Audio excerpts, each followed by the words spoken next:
فبأي آلاء ربكما تكذبان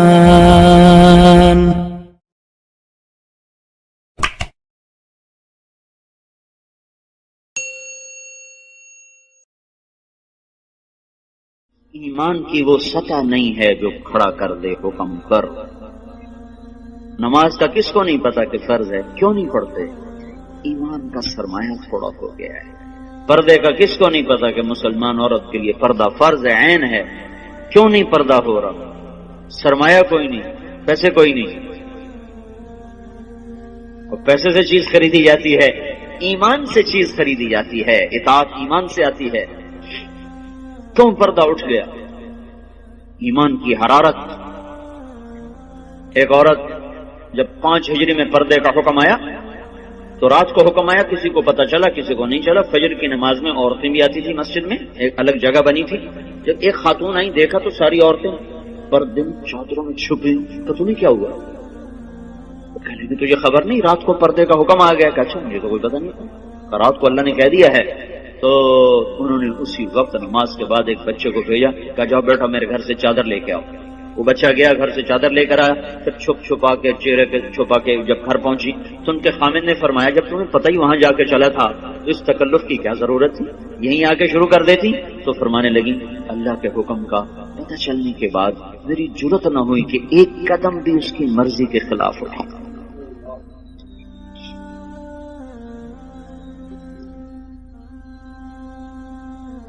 اب چونکہ ایمان کی حرارت ہے نہیں، ایمان کی طاقت کمزور ہو چکی ہے، تو ہیلے بہانے اور لچر عذر۔ حضرت فاطمہ رضی اللہ تعالیٰ عنہ کا انتقال ہونے لگا تو اپنی خادمہ سے کہا، حضرت علی موقع پر موجود نہیں، کہا کہ غسل کا پانی رکھا۔ پانی رکھا، انہوں نے غسل فرمایا کہ میرا فلاں جوڑا نکالا کا چارپائی میری بیچ میں تھا، انہوں نے کمرے کے بیچ میں چارپائی کر دی، ایسے لیٹی، قبلے کی طرف منہ کر کے کہنے لگی میں مرنے لگی ہوں، علی سے کہنا میرا غسل ہو چکا ہے، میرا کوئی کندھا بھی نہ ننگا کرے، میرا کوئی نہ سطر کھولے، میں نہا چکی ہوں، میرا غسل ہو چکا۔ ان کو مرنے کے بعد بھی یہ فکر ہے کہ میرا کندھا ننگا نہ ہو۔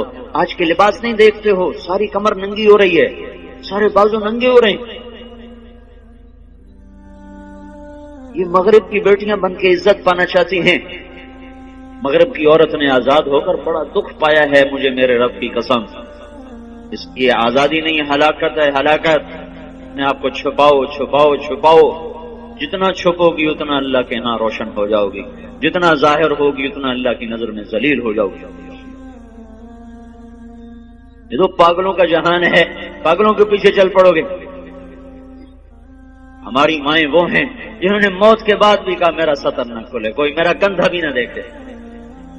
حضرت علی تشریف لائے تو انتقال ہو چکا تھا، تو خادمہ نے کہا کہ یہ فرما کر گئی ہیں، فرمایا ایسا ہی ہوگا، ایسا ہی ہوگا۔ اسی طرح جنازہ اٹھایا گیا، اور پھر اس سے کچھ دن پہلے کی بات ہے، اسما بنت امیس سے کہنے لگی میری میت کا کوئی ایسا انتظام کرو کہ کسی کو پتہ بھی نہ چلے میرا قد کیسا، میرا جسم کیسا۔ تو انہوں نے کہا میں نے حبشہ کی ہجرت کی تھی، تو وہاں عورت کو دفن کرنے کے لیے، عورت کی میت اٹھانے کے لیے ہوتا ہے کہ وہ چارپائی کے اوپر ایسے وہ لکڑیاں جو لچکدار ہوتی وہ اس طرح پھنسا دیتے ہیں، اس کے اوپر چادر ڈال دیتے ہیں، تو اس سے وہ سارا وجود اندر چھپ جاتا ہے، پتہ ہی نہیں چلتا قد کیا ہے، موٹائی کیا ہے اور چھوٹائی کیا ہے۔ کہ بس میرے ساتھ بھی ایسا ہی کرنا۔ ایک مدد اللہ نے کی کہ میں رات کو اندھیرے میں اٹھایا، دن کے اجالے میں نہیں اٹھایا۔ ایک پردہ اللہ نے کہا کہ پوری رات کوئی پردے کا حکم دے دیا کہ محمد کی بیٹی آ رہی ہے، پردہ کرو۔ دوسرا کام اسما بنت امیس سے کروایا، انہوں نے وہ پر لگا دی۔ وہ دستور آج بھی عرب میں چلا آ رہا، حضرت فاطمہ سے جو شروع ہوا، اس سے پہلے نہیں تھا۔ یہ جو جنازہ اٹھتا ہے، آپ لوگ دیکھو حرم میں جو جنازہ ابھرا ہوتا ہے وہ خاتون کا ہوتا ہے، اس کے اوپر انہوں نے کور لگایا ہوتا ہے۔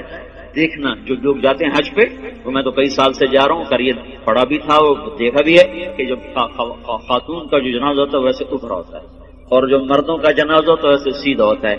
وہ ایسے اونچا کیا ہوتا تاکہ یہ عورت کس قد و قامت میں ہے وہ بھی پتہ نہ چلے۔ اسلام ایسے حیاؤں والا طریقہ زندگی بتاتا ہے کہ ہماری عورت کا مرنے کے بعد بھی پردہ ہے، یہ زندہ ہو کے باہر نکل رہی ہیں، کون ان کو سمجھائے؟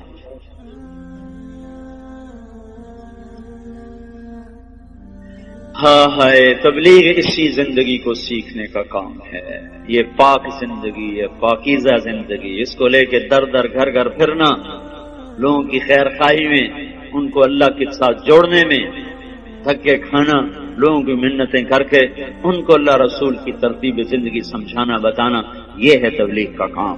اس کے لیے ہم عورتوں کو بھی نکالتے ہیں، مردوں کو بھی نکال دو، بھائی سیکھو سیکھو۔ اوپر سے ہواؤں کا تیور بدلا ہوا ہے، پانی بکھر چکا ہے، زمین بے لگام ہونے کا ہے، سمندر اچھل اچھل کے اپنے غصے کا اظہار کر رہے ہیں، اللہ تعالیٰ کی طرف سے نشانیاں ظاہر ہو رہی ہیں کہ یا سیدھے ہو جاؤ یا پانی کی لگام کھل سکتی ہے، یا زمین اپنی کروٹ بدل سکتی ہے، یا ہواؤں کی لگام ڈھیلی ہو سکتی ہے، یا چاند سورج کی گردش وہ ہمارے خلاف چل سکتی ہے، اور کوئی اللہ لاؤڈ اسپیکر لگا کے بتائے گا کہ بس کرو، ختم کرو، باز آ جاؤ۔ انہی چیزوں سے اللہ بتائے گا کہ لوٹ آؤ لوٹ آؤ لوٹ آؤ لوٹ آؤ۔ اس لیے بھائیو بہنوں، توبہ کرو اللہ کے دربار میں، مانگو اللہ سے معافیاں، اور اپنی زندگی کو اللہ اس کے رسول کی پاکیزہ ترتیب میں لاؤ اور ڈھالو، اس کو نکل کے سیکھو، گھروں میں اس کی فضا بناؤ، بچوں کو لے کے بیٹھو، ان کو آخرت بتاؤ، جنت بتاؤ، جہنم بتاؤ۔ آج کا ماں باپ بڑا ظالم ہے کہ 2-3 سال کے بچے کو اسکول کے حوالے کر دیتے، اور مائیں فارغ، باپ فارغ، باپ کاروبار میں، میں اپنے بناؤ سنگار میں۔ آج کی ماں نے جو کرنا تھا وہ تو کر نہیں رہی، اللہ نے اس کے ذمہ خامد کی روٹی نہیں لگائی، خامد کے ماں باپ کی خدمت نہیں لگا، وہ کرے تو اس کی نیکی ہے، وہ کرنا چاہیے، لیکن اگر وہ نہ کرے تو اس عورت کو نافرمان عورت نہیں کہا جا سکتا۔ تو پھر اس کے ذمہ کام کیا ہے؟ تھکا دینے والا، کھلا دینے والا، جوڑ جوڑ درد سے پکار اٹھے، وہ کیا ہے؟ نسل کو تیار کرنا۔ یہ اتنا اوکھا کام ہے کہ دانت کے تلے پسینہ آ جائے۔ جو مائیں کرتی نہیں ہے، وہ اپنی طرح جنگل کے پودے کی طرح جوان ہوتے ہیں، جوانوں جب ایسے آنکھ دکھاتے ہیں تو پھر ماؤں کے کلیجے پاڑتے ہیں۔ جب بیٹی آگے سے بولتی ہے تو ماؤں کی راتوں کی نیند اڑتی ہے، اسے سمجھایا کب تھا، اسے ٹائم کب دیا تھا، بچوں کے ساتھ کب بیٹھے تھے۔ مدرسہ تربیت کی جگہ نہیں ہے، نہ خانقاہ تربیت کی جگہ ہے، نہ تبلیغ تربیت کی جگہ ہے۔ سب سے بڑی اور سب سے طاقتور تربیت کی جگہ ماں کی گود ہے اور باپ کا سایہ ہے۔ ماں نے گود خالی کر کے ٹیوٹر کے حوالے کر، ٹیوٹر کے پیٹ سے نکلا ہے کہ تمہارے پیٹ سے نکلا ہے؟ ہاسٹل میں 11 سال کا تھا، میرے باپ نے مجھے ہاسٹل میں ڈالا۔ چھوٹے چھوٹے بچوں کو ہاسٹلوں میں دھکا دے دیا، فارغ تو وہ جنگلی جانور کی طرح اور جنگل کے کانٹے دار جھاڑی کی طرح وہ پروان چڑھتے ہیں، انہیں کیا خبر کہ ماں کیا ہے، باپ کیا ہے۔ تو اللہ کا احسان ہوا، تبلیغ کا کام چلا اور اللہ تعالیٰ نے ہمیں راہیں سجھا دی، دکھا دی۔ اپنی اولاد کے لیے وقت نکالو، گھروں میں بیٹھو، صحابہ کی سیرت پڑھو، حضور کی سیرت پڑھو، جنت جہنم کے واقعات سنو، پڑھو، سناؤ، ان کے معصوم ذہنوں میں ڈالو، تو آگے جب چڑھیں گے، پروان چڑھیں گے تو کچھ اپنے اوپر پھلدار ہو کر وہ نکلیں گے، ورنہ تو وہ کانٹے دار جھاڑیاں بنیں گے، کانٹے دار۔ سے وقت دو، اپنے آپ کے لیے وقت نکالو، اپنی نسل کے لیے وقت نکالو، اپنے گھروں کو مسجد بناؤ، گھروں کو مسجد بناؤ۔ زبان کا بول بڑی طاقت رکھتا ہے، زبان کے بول میں اللہ نے اثر رکھا ہے۔